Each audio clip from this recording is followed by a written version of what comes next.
Le Vatican a autorisé ce lundi dans un document officiel la bénédiction des couples de même sexe et en situation qualifiée d'irrégulière pour l'Église. Une première, mais l'Église catholique reste ferme sur son opposition au mariage homosexuel. Sur ce plan-là, rien n'a changé dans l'Église catholique.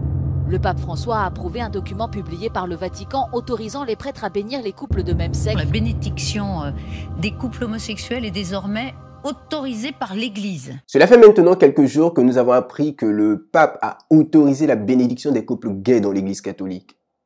Mais la question que je me pose, c'est pourquoi autoriser ou bénir ce que le Seigneur a déjà maudit?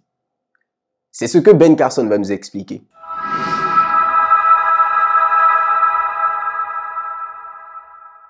Cela fait maintenant quelques semaines que le pape a autorisé la bénédiction des couples gays. Non pas la célébration des mariages gays, mais la bénédiction des couples gays dans l'Église catholique. Et en réalité, on se pose des questions. Mais pourquoi bénir ce que le Seigneur a déjà lui-même maudit? L'homosexualité a été déclarée comme une abomination par les Saintes Écritures. Dans Lévitique, le chapitre 19, le verset 22, il est écrit: « Tu ne coucheras point avec un homme comme on couche avec une femme. » C'est une abomination. Alors, pourquoi chercher à bénir ce que le Seigneur a déclaré comme étant une abomination? En fait, c'est pratiquement chercher à faire ce que Balaam a fait avec les enfants d'Israël. En réalité, on sait que Balaam était en train de chercher à maudire le peuple d'Israël pour Balak.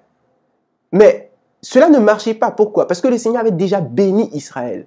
Et aujourd'hui, c'est ce que le pape est en train de faire. Bénir ce que le Seigneur a déjà maudit. Ça ne peut pas marcher. Mais pourquoi insister? Pourquoi chercher? Pourquoi forcer la route vers le mariage pour tous? C'est ce que Ben Carson va nous expliquer. Si vous ne connaissez pas Ben Carson, c'est le premier médecin à avoir séparé des enfants siamois. Et son histoire a fait même l'objet d'un film. En anglais, c'est The Gifted Hand, ou en français, c'est La main de Dieu. Et après sa carrière médicale, il est devenu un homme politique. Il a même travaillé dans le gouvernement de Trump. Mais à part ça, il est aussi un homme de Dieu, serviteur de Dieu. Il est membre d'une église adventiste.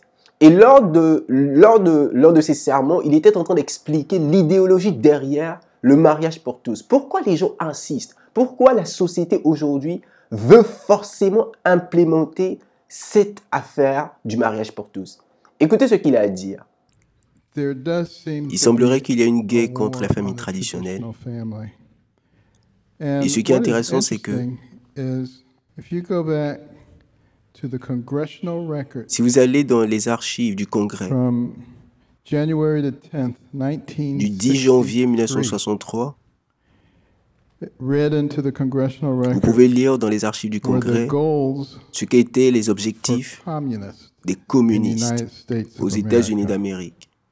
Il y en avait 45.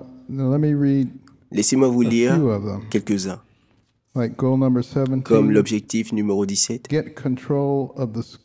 prendre le contrôle des écoles, les utiliser comme un moyen de transmission du socialisme et de la propagande des communistes actuels, diluer leur programme, prendre le contrôle des associations d'enseignants et mettre les objectifs du parti dans les documents scolaires.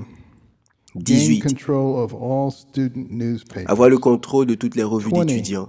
20. Infiltrer la presse. Avoir le contrôle des revues de livres, des éditoriaux et des postes de prise de décision. 21. Avoir le contrôle des positions clés dans les radios, les télévisions et les animations d'images. Et vous allez un peu plus bas jusqu'au numéro 24. Éliminer toutes les lois qui régulent l'obscénité en les appelant des restrictions et une violation de la liberté d'expression et de la liberté de presse. Détruire tous les standards culturels de moralité en vulgarisant la pornographie et l'obscénité dans les livres, les magazines et les animations d'images, les radios et les télévisions.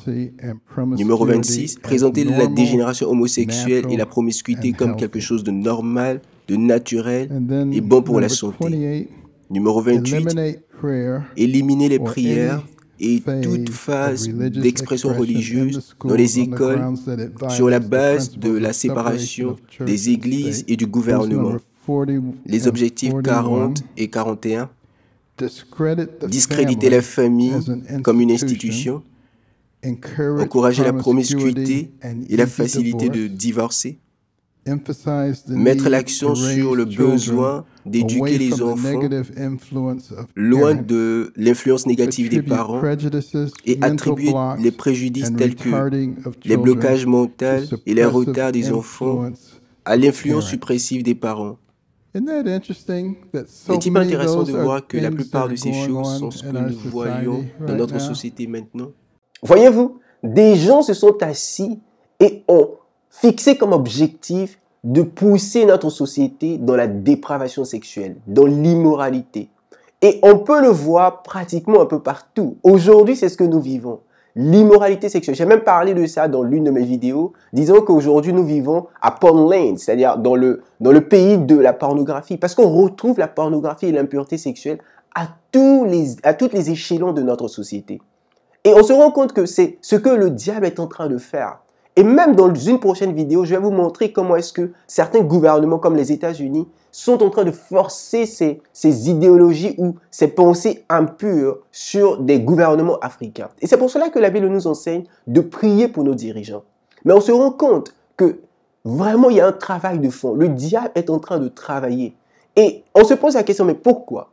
C'est tout simple. La Bible a montré dans le livre de Luc, le chapitre 15, que bien avant que Jésus-Christ ne revienne, nous allons nous retrouver comme à Sodome et à Gomorrhe.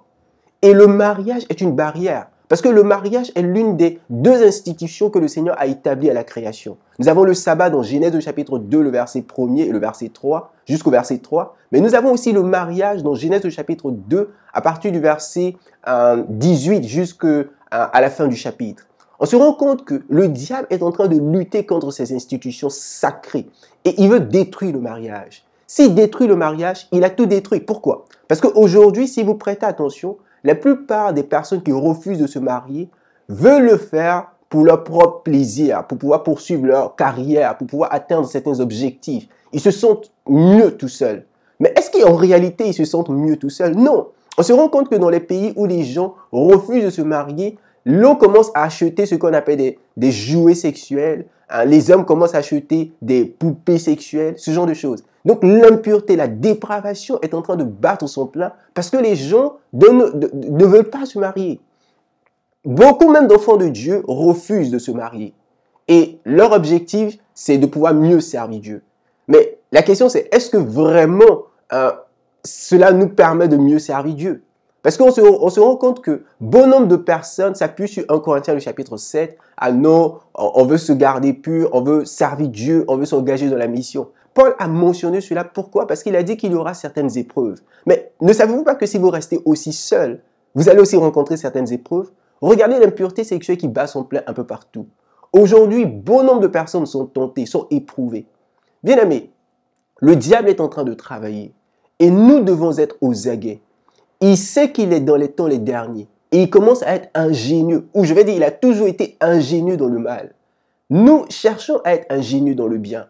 Commençons à nous attacher au Seigneur et à étudier les Saintes Écritures avec zèle et avec ferveur.